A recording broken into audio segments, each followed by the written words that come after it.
Masikati akanaka muri Zimbabwe zviri kunzi izvonizvo Zanu PF yasplita.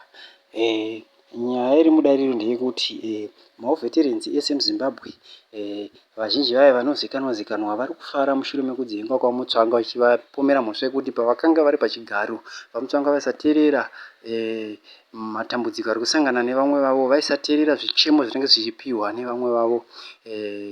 Naizvozvo ruzhinji rweZimbabwe ruri kufara kuti vamutsvangwa vakanga vasisazive zvematongerwo enyika, munhu anga asingaite zvematongerwo enyika, munhu anga achipesanisa vanhu mubato reZanu PF, munhu anga achitsvagira vanhu mhosva vasina mhosva. Naizvozvo kudzinga kwavaitwa vamutsvangwa kwaratidza ukuru hwaMwari, nekuti munhu aisateerera matambudziko evamwe asi iye munhu aida kuteererwa.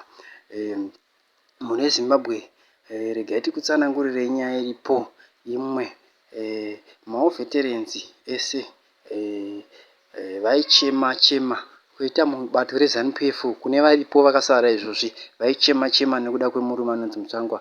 Mutsvangwa munhu aimhanya tongoti kadidiya, ndiyo zvange zvakamamirira anga akaita vamutsvangwa, munhu anga asina kwake. Tinokutendai nekuona kwamunoita.